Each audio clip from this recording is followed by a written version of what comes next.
Good morning. We have an abundance of neat people here, don't we?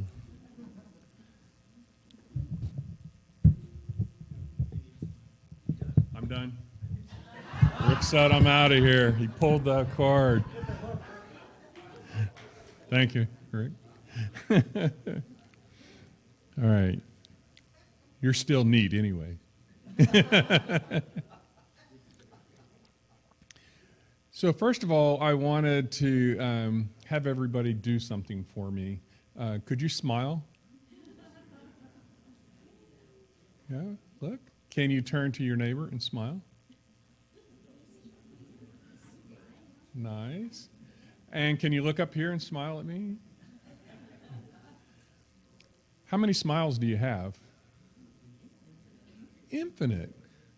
So I was thinking about that as I was preparing to talk with you is how can we relate to infinite? And how can we, that's a notion of abundance, right, is infinite. So how can we relate to it? And I know somebody's out there thinking, well, what if you can't smile? Well, I have a saying that when something real special for me happens, I say that my heart smiles. And they know it's very special, and guess what? There we go again, unlimited smiles. So I think some of you guys know me, and I get these terminologies, you know, like that we say in our teaching, and they just kind of roll off the tongue, and everybody nods their head and says yes, right? Have you ever experienced that? And so what I like to do is kind of drill down on that, and it's just for my own benefit. So I thought I would share with you what I did with this, our abundant nature. And so I kind of said, well, let me back up. How many of you, whenever you say abundance, the first thing you think is money? A lot, yeah. I'm there. I'm right there. I'm right there. And I go, oh, wait a minute. There's more to it than that. So I found this definition. In a spiritual context, the notion of abundance or plenty is less about material conditions, revolving instead around an appreciation of life in its fullness, joy and strength of mind, body, and soul. That sounds pretty good. But it's like, okay, what do we do with that? How do we make that happen? So I like to take the words to actions. And so the talk title today is Our Abundant Nature. So let's just drill down on that a little bit. Abundant. What is abundant? Well, I went to Google, aka the dictionary, aka the source, I guess. Abundant is existing in large quantities, more than enough. So it's like, okay, can you all equate to having more than enough of anything that you have now? So, but then we come to nature. The inherent features of something, especially when seen as characteristics of it. And it's the first time I read a definition that I needed a definition to explain the definition. And so then I looked up inherent, and that kind of did it for me. Existing in something as a permanent, essential, or characteristic attribute. So I'm like, okay, we're getting somewhere here. And then attributes, what I triggered on.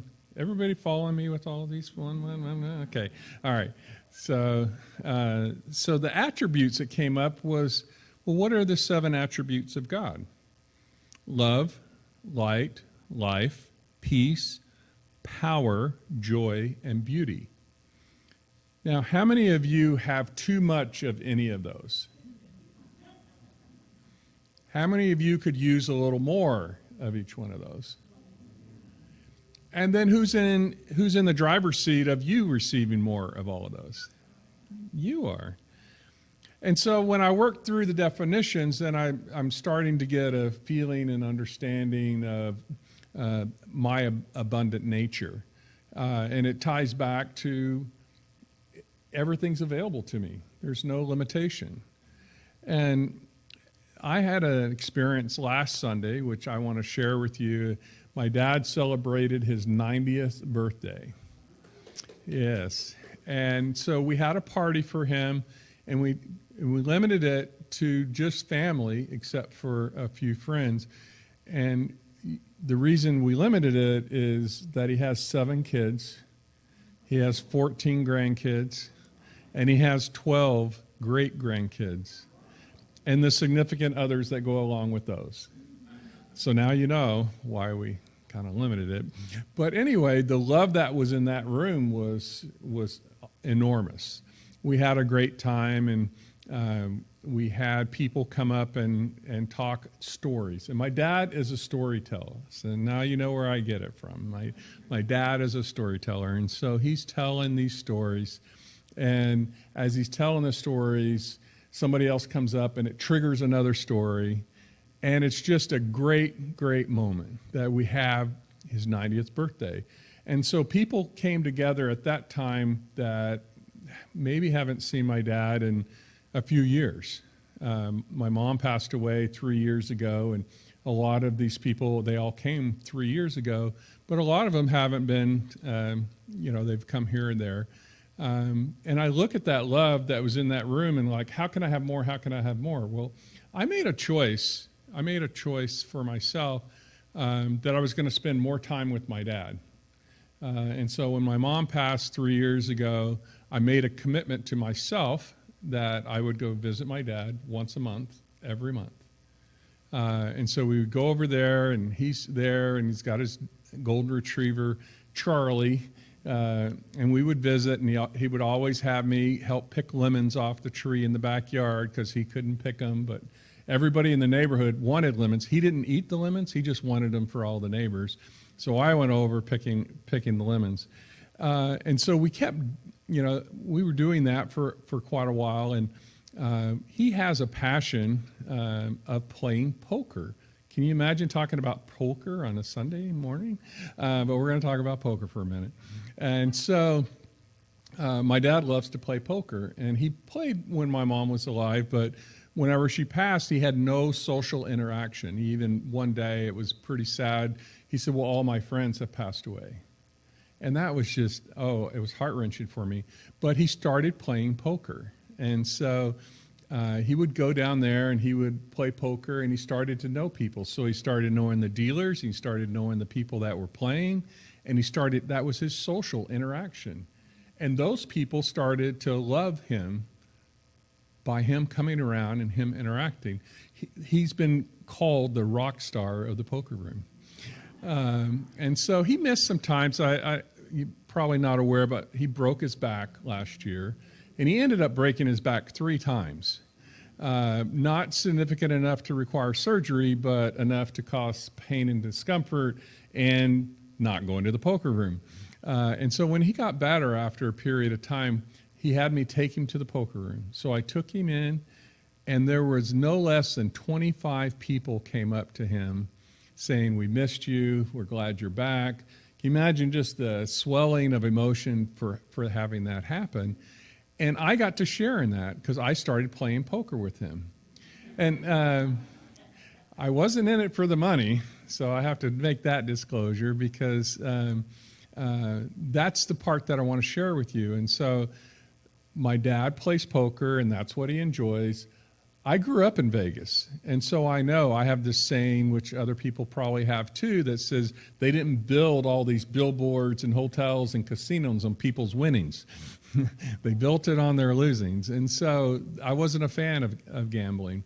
But he played poker, and that's what he wanted to do. And so I joined in. And I didn't really know how to play, but I learned. And then people ask me, well, why do you play poker if you don't, care for gambling? I go, that is an experience with my dad that I will have forever. Forever. We have, 4 years ago, we go over there every Thanksgiving. And we being the family, my 4 kids and the grandkids, we go over, make it a point every Thanksgiving. And we went to the poker room, and there's 8 seats at the table. We had 5 of the 8 seats was family. We had 3 generations playing poker at this table. And my kids still talk about that they were there to play poker with their grandpa and their dad. And it was a memorable experience. And it was great love that was demonstrated there. And so he does that, and then I don't make any money. I give it to this casino. And they're like, well, why do you do that? I said, because I'm not there for the money. I'm there for the experience with my dad. And so I was trying to figure out how I could talk to you today, because when you think of abundance, most always you think of money. How could I tie abundance and love together? Well, I think I did it. Because yes, I consider it the cost of that experience, and I have no thoughts of making it rich at the poker table. You will not see me on the TV anytime soon. But I will have memories for a lifetime with my dad, playing poker with my dad. And my kids will have that memory also. And so last weekend, on Friday, one of my sons had flown in, and so the three of us played, and everybody came around, 3 generations playing poker. And then my other son flew in that Friday night, and so on Sunday, the three of us were playing poker, 3 generations playing poker. And so that love is pretty enormous. And I picked something that my dad liked and that he just cherished. He thinks about that all the time, talks about the people. And now those people in the poker room, like when he had broken his back, there were 3 different people calling me, how's your dad doing? And these were people that were in the poker room, which you wouldn't normally associate with calling somebody and seeing how they're doing. And so where does all that come from? Well, it's a love that's not measured, and it's a love that you invest in. And I made a choice. I made a choice to participate with my dad in playing poker and to share in that love that was happening at that moment. So that's kind of the catch. There's an infinite God for us, but we have to ask, and we have to participate to say, please, I want this. Bring it to me. I'm ready for it. And so Ernest shares some good things with us, and I didn't go to the dictionary, but I wanted to. But sometimes Ernest makes me go to the dictionary. But anyway, I have a couple of things to share with you. Inalienable, inseparable, involved in the essential character of anything, connected with us as a permanent attribute. Our inherent life, our indwelling God, assures us all the life and health, peace, joy, and abundance that we can desire or conceive of. Isn't that a pretty great life to have, to know all of that's available to us? And then just after that, he shared this thought. If we could just identify ourselves with life and forget death, with love and forget hate, with joy and forget misery, with peace and forget discord, with abundance and forget limitation, how wonderful it would be. That was Ernest Holmes. The interesting part of this whole adventure, as we've learned in all of the teachings, it's our choice. That's where it all begins, with our choice. So this month you'll hear about abundance, and you'll hear many attributes and many conversations like we've already heard today about abundance. But to bring abundance into your life, you have to make that choice that it's for you. And let me just share with you that it's yours. You have it already. All you have to do is recognize it. And it's how you look at it. And it's the mindset that you have that it's yours. Because unfortunately, a lot of times in this life, we have I do a phrase that people think they're not worthy. They're not good enough. And that's not the case. So how do we break that? We break that one choice at a time. So yeah, it may start with money, but why don't start with something easier, with love and joy and happiness? Make that choice every day. I think most of you know my motto that I've shared with you many times. I'm going to dance. No, happy is a choice, and I choose happy. I choose happy. So I choose prosperity. I choose to have the abundance of love that can come to me and that I can generate in others. I'm a family guy. Got that from my dad. I have 4 kids and 4 grandkids. My oldest kid is 14, and I've never missed a birthday for a grandkid. Traveled in Northern California and come down here. I just love it. I can't get too much of it. And the nice part is I go in and they kind of bring me food and take care of me and want to see me. It's a nice feeling. But that love is just over the top, over the top.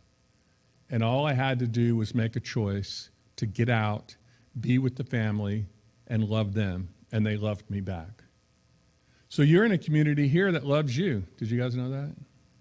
Everyone in this community loves you. We know through our teaching that we're all one, and we're all in this together.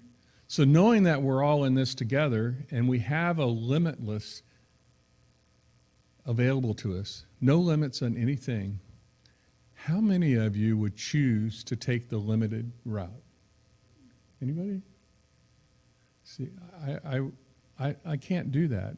I may not know how to get to the unlimited, but I know it's there for me. And I know I don't have to look to somebody else to get there. I don't have to depend on that raise at my job. I don't have to depend on winning that lottery on Wednesday night. I don't have to depend on anybody except myself to make those choices, and I'm going to have the best that I can at the time. And is it going to be perfect? No. Is it going to be ideal? No. Is it going to be abundant? Yes. It's going to be abundant for me because that's what I sought and that's what I'm receiving. Do I ever quit asking? No. I never quit asking, because once you get a taste of it, once you get a taste of joy, once you get a taste of love, once you get a taste of that, you want it more and more and more. And that completes your life. And that moves it on. And I will remember for many, many years ahead playing poker with my dad. And my hope is that my sons remember playing poker with their dad and playing poker with their granddad. The love is there for everybody. It's yours for the taking. That's what abundance is all about. All you have to do is make the choice. And so it is.